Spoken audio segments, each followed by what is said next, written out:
वैष्णवी हगवणे मृत्यू प्रकरणाला नवे वळण, रुपाली चाकणकर यांनी दिली महत्त्वपूर्ण माहिती। राष्ट्रवादी काँग्रेसचे पदाधिकारी असलेल्या राजेंद्र हगवणे यांची सून वैष्णवी हगवणे आत्महत्या प्रकरणाने संपूर्ण राज्याचं लक्ष वेधलंय। या प्रकरणात आता राज्य महिला आयोगाच्या अध्यक्षा रुपाली चाकणकर यांनी नवी माहिती दिली आहे। हे प्रकरण अजित पवारांच्या राष्ट्रवादीशी संबंधित असलेल्या नेत्याशी निगडीत असल्यानं या प्रकरणांमध्ये महिला आयोगाची भूमिका समोर येत नसल्याची टीका विरोधकांकडून करण्यात येत होती। या पार्श्वभूमीवर महिला आयोगाच्या अध्यक्षा रुपाली चाकणकर यांनी समोर येत याबाबत काही खुलासे केलेत। रुपाली चाकणकर म्हणाल्या की काही दिवसांपूर्वी वैष्णवीची नणंद करिश्मा हगवणे हिने 6 नोव्हेंबर 2024 रोजी राज्य महिला आयोगाकडे आपला भाऊ व वहिनी विरोधात तक्रार दाखल केली होती। तक्रारीची गंभीर दखल घेत महिला आयोगानं केवळ एका दिवसात म्हणजेच 7 नोव्हेंबर रोजी पौड पोलीस ठाण्याला कारवाईसाठी आदेश दिले होते। यावेळी ही बाब कुटुंबांतर्गत असल्यानं सामोपचाराने वाद मिटवण्याच्या दृष्टीने काउन्सिलिंग करण्याचे आदेश पोलिसांना देण्यात आले होते। त्यानुसार काउन्सिलिंग करून संबंधित वाद मिटवण्यात आला, अशी माहिती चाकणकर यांनी दिली। वैष्णवीने आपल्या आयुष्याचा केलेला शेवट हा अत्यंत दुर्दैवी आहे। एकीकडे चांद्रयान यशस्वी झालं म्हणून आनंद साजरा करणारे आपण लोक, एआयच्या तंत्रज्ञानाच्या युगामध्ये वावरणारे आपण लोक, आणि अजूनही दुसरीकडे एक विकृत मानसिकता दिसते।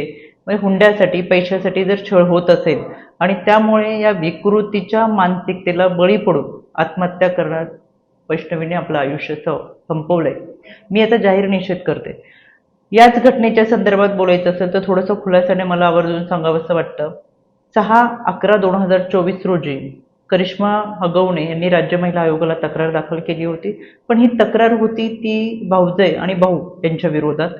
7/11/2024 रोजी राज्य महिला आयोगाने तातडीने दखल घेत पौड पोलीस स्टेशनला कारवाई करण्याच्या सूचना दिल्या, पण कोणतीही कारवाई करण्यापूर्वी हा कुटुंबातला वाद होता, कुटुंबामधली समस्या होते, कुटुंबाचे प्रश्न होते, आणि म्हणून ते कुटुंबामध्येच बसून सामोपचाराने मिटवले पाहिजेत अशा पद्धतीच्या सूचना पोलिसांना देत यामध्ये काउन्सिलिंग करत हा वाद मिटवण्यात आला होता, आणि त्यावेळेस पौड पोलीस स्टेशनने देखील कारवाई केली होती।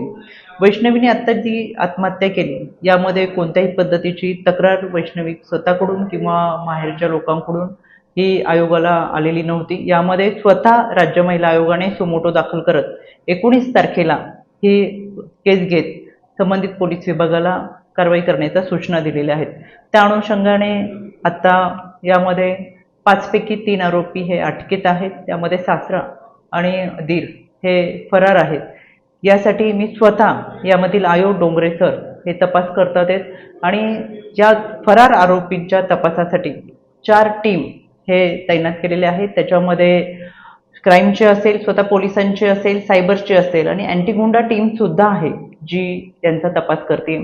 व्यक्ती कोणत्याही पदावर असू दे, पदाधिकारी असू दे, शेवटी तो गुन्हेगार आहे। यामध्ये राजेंद्र हगवणे हे राष्ट्रवादी काँग्रेस पक्षाच्या कोणत्याही पदावर नव्हते, त्यांचा मुलगा हा संघटनेमध्ये काम करत होता।